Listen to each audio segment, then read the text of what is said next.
Ed here with the Digital Digest, and today I wanted to share a comparison between the Sony A6600, which launches at the end of this month, November 29th, for a little under $1,400 US body alone, to the camera it succeeds, the A6500, which came out a few years ago, and of course price has gone down now to $999 US body alone as well. And you may be wondering why I'm comparing these two and not the A6600 with the A6400 that I reviewed earlier this year, which is closer in terms of specifications to the 6600. Well, the answer is simple. It's because the 6500 is the camera that the 6600 replaces in Sony's lineup. Even though they're still selling the 6500, it's not like the 6300, which appears to be slowly being phased out. I still have that as well. The 6400, on the other hand, is right there in the mix and really represents an update to the 6300.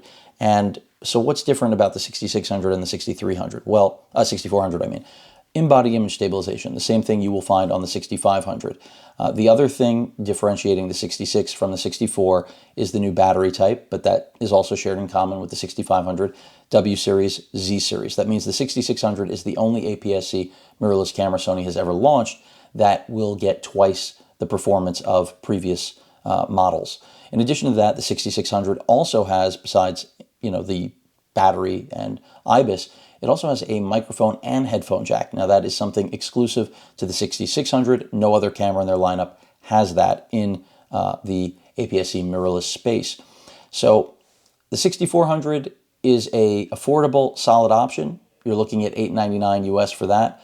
I think that that's competent. That is a better comparison for the 6500 in my opinion, because the 6500 being $100 more, you can see where I'm going, and I've already done that comparison. But focusing on this. So both of these cameras have in-body image stabilization. Both of these cameras have very good autofocus systems. But of course, the A6600 has a superior system. And in addition to that, it also has real-time tracking in video, eye autofocus for both humans and animals. These are things that the A6500 does not have under its belt. It's that simple. So out of the box, less battery life, inferior but not bad autofocusing, and of course, no microphone and headphone jack, just a mic jack, and you can see that right here. And there's nothing wrong with this. It's just that it's really, I think, more about budget and what you need. And while many of you may be saying, why would I even consider the 6500? It's old. It doesn't have the real-time tracking that the 6400 has, and it's $100 more. Well, many people are buying these cameras as still cameras first. And in my opinion, in-body image stabilization is critical to an interchangeable lens camera like either of these or the 6400. Now, that doesn't mean it can't be compensated for. Of course it can. But if you want it out of the box to give you some extra stops, the only way you're going to do it, the only way you're going to have that advantage is with in-body image stabilization.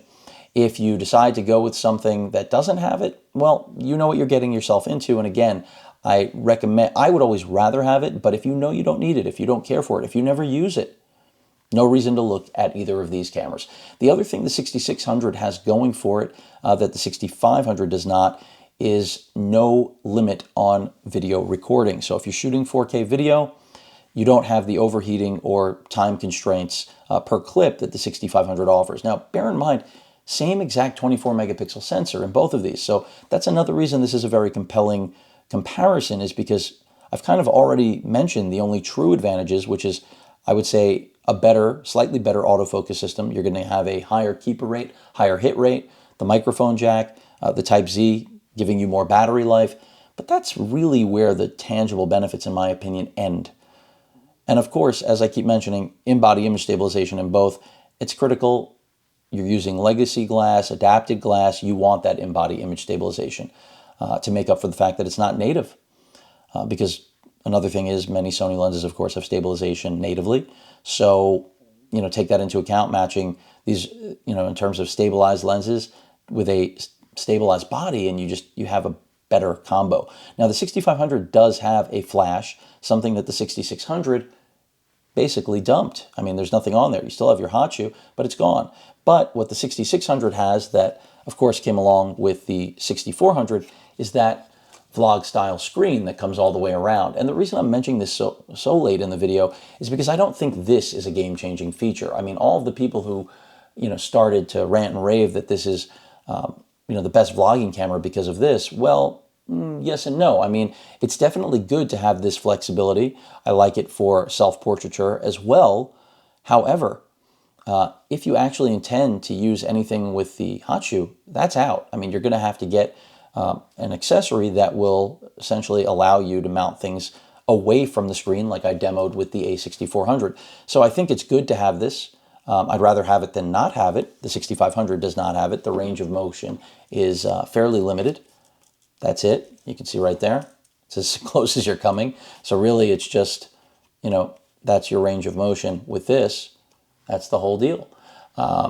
So I'd rather have the tilt flip around screen, but as I keep mentioning, please remember that if you really are going to vlog with this, and by the way, I do think this is one of the best vlogging cameras out there, but I'm not trying to sell this to other YouTubers on the, if you're trying to get on YouTube, you don't have to buy this. You can certainly get the A6400. It has the flip around screen and it's going to sit on a tripod, right? I mean, if you're going to hand hold this, I wish this camera had active steady shot like the RX100 Mark VII. It does not. So for hand holding, you're going to probably still need something to stabilize this in spite of having in-body image stabilization. So don't think that because there's in-body image stabilization, you're going to get gimbal-like performance. That's not going to happen with either of these cameras. So even though here you can frame yourself and here you cannot without having an external monitor, a field monitor, you're not going to get really good footage out of this unless you do throw it on a gimbal or have some sort of stabilizing system. I don't care what you use. So overall, when it comes to the autofocus performance and everything the 6600 is capable of, I really, of course, do prefer it. But again, budget being a focus of this video, clearly, same sensor, same in-body image stabilization, nearly the same autofocus system, but of course, no real-time in video. You have to decide how important is that to you. How important is the eye autofocus, animal eye autofocus, even though humans are animals, I always say this. We're just clearly not wild, well, some of us are, or pets, and some of us are those too, I guess. Anyway, all jokes aside, that was a half joke.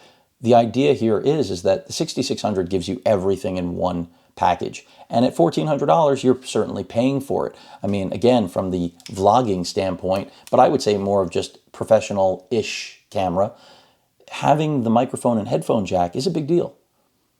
And while some people say, I don't need in-body image stabilization, I'll save the money, and I completely get it, you might need this, right? And while it may seem like a minor thing, it's really not. It's a pretty big thing.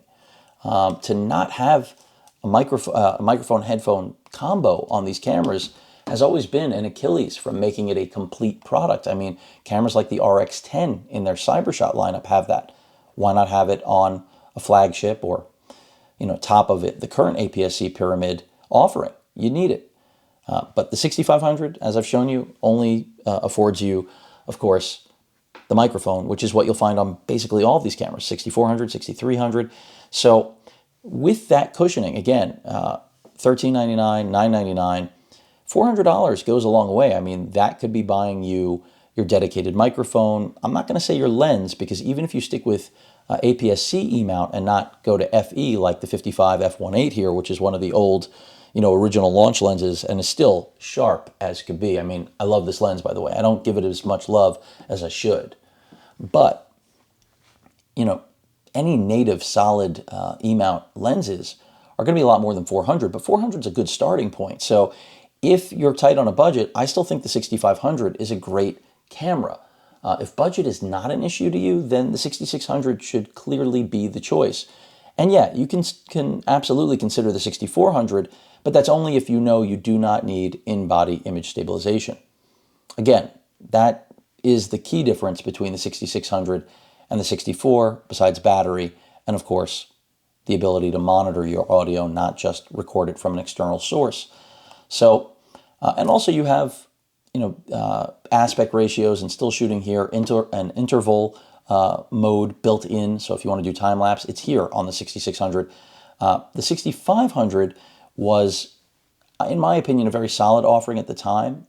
And I think that the real differences are accomplished in the 6600. But because we have that same sensor, as I mentioned at the top and throughout this video, this will inherently still be a close race. I mean, I like the ergonomics of the 6600 better. There's no question about that. The larger grip, which is in large part due to the Z-type battery, that is a welcome thing. I mean, as I've mentioned, this is kind of my favorite little camera right now. And I call it little because a lot of people will also say, well, why not look at the A7 Mark III? Well, maybe people don't need full frame.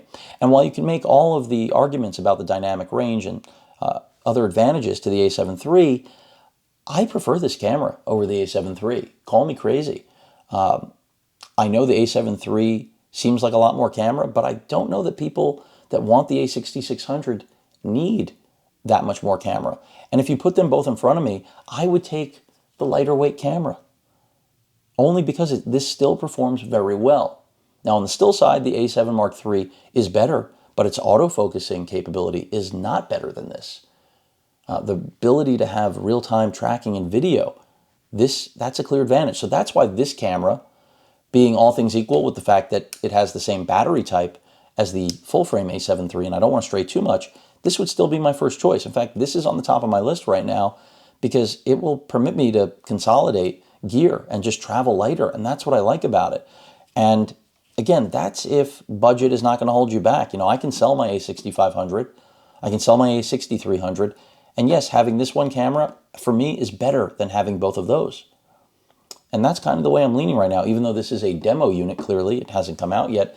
I mean, the 6500 is a great camera. I use it for underwater shooting as well. It's kind of become my go-to for underwater. But, you know, the 6600 could easily replace it. Now, my underwater enclosure does not fit the 6600, but that is remedied with a new underwater enclosure. I'll also be less likely to have overheating with this camera. This camera will overheat quite a bit. So these are things that's in video, not in still, but you can make it overheat in still too. All you have to do is go to the desert. I've done that, and basically any camera can overheat out there. But you have to weigh the pros and cons here. Again, you're saving money with the 6500 as long as you understand that and are comfortable with the fact that you're giving up battery life, you're giving up the autofocus capability, you're giving up the microphone headphone jack combo, but you are gaining a flash. And I'm not joking, I'm being serious. You're gaining a flash, but that's pretty much it. I mean, when it comes to speed, these are on even footing, but accuracy with that speed lives in the A6600. It does not live in the A65. That doesn't mean the A66 is perfect. It's not, okay? It absolutely isn't. But when you look at the build and the overall performance of these two cameras, they are very, very similar. Granted, the touchscreen implementation of the A6600 is also more fleshed out. I mean, these are all the things you expect when a camera gets, you know, replaced in a lineup, and that's what the 66 is. Button layout, nearly identical, as you can see right there. If I get that strap, I mean, the demo unit comes with it pre-installed, I leave it on. I wish the 6600 had relocated the video record button. I wish that it had a better EVF. I wish it wasn't, you know, flush to the left because I am left eye dominant. But at the end of the day, many of you aren't going to care about all these added features, and you can pick up, you know, the smaller W series batteries, even though they're older and don't have the battery life of the Z. You can pick them up relatively affordable. You can go with, you know, third party. You can go with third parties of the Z type as well. But it's, you know, battery life I can basically look past because, yeah, you can carry 3 or 4 W batteries to make up for the prowess of the Z. What you can't do, though, is buy accessories to fix, or not fix, but make the autofocusing system of the 6500 a like to the 66. You also can't buy an accessory to put a microphone headphone combo on here. You can't do that. So, I mean, you have to respect the limitations. If you understand and respect those limitations, I think that you'll make the right choice, and hopefully all the information I'm giving you goes towards that. So again, the more full-featured camera is the newer, more expensive camera. Surprise, surprise. No surprise at all, right? The 6500, though, is still a fantastic value, and mind you, the $900 price point for this body is going to go down. I mean, we're in Black Friday mode here, holiday season. This could see a lower price.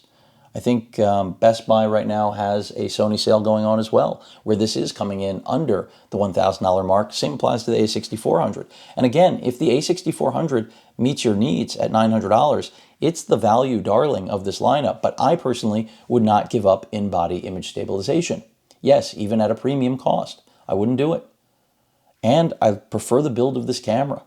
I think having the more robust build quality is important. I mean, when you look at these, side by side, there's a fairly big difference. Let me do this right.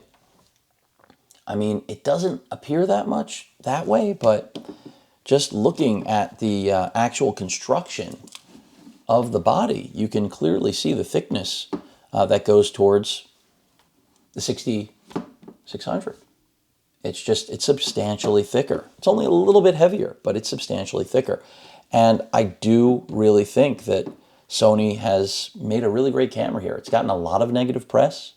I think that's in large part to, again, Sony users coming to expect the moon, otherworldly expectations.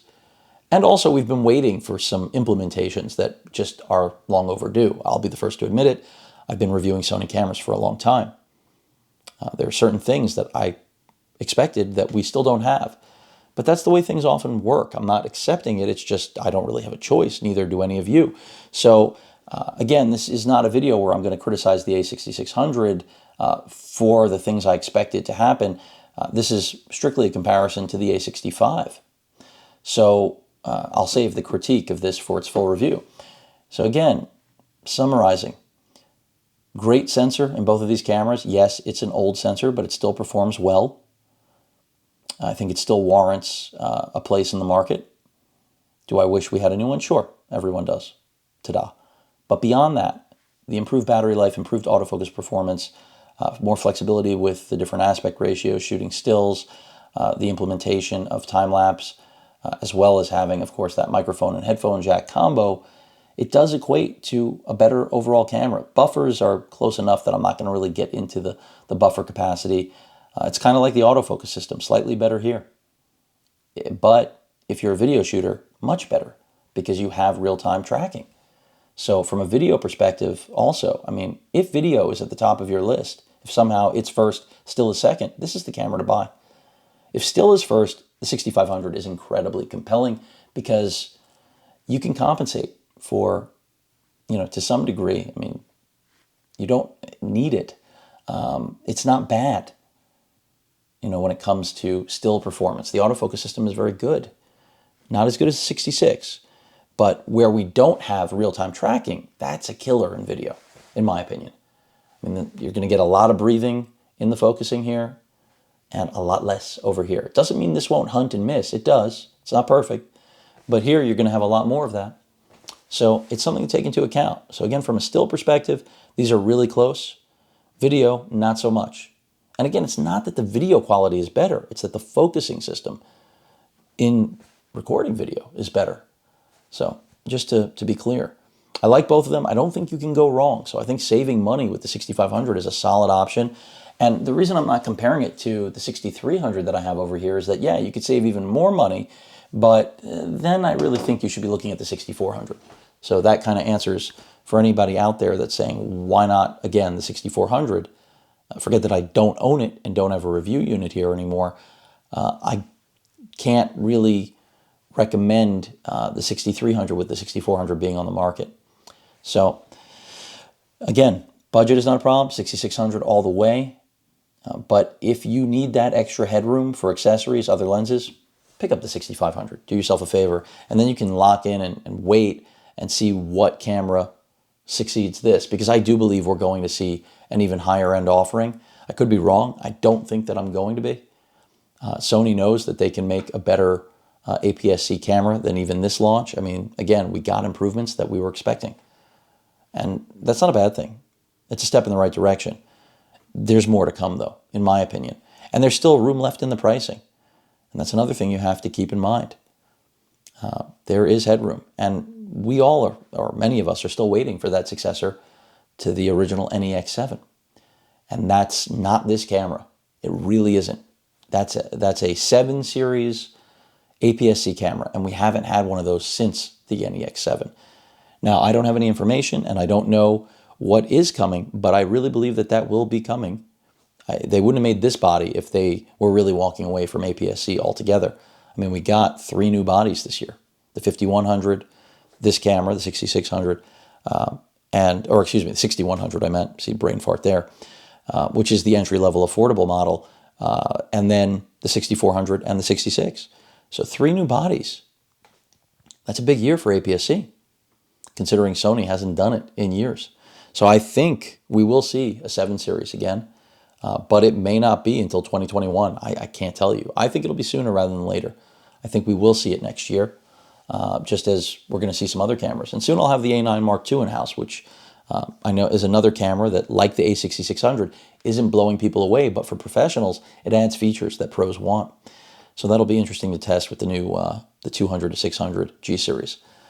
But that rounds things out. I don't think you'll go wrong with either of these. Just remember everything I've mentioned here and make your decision according to your personal needs, what you plan on shooting, what's your priority. You know, the old pros and cons list with a line down the middle, it works.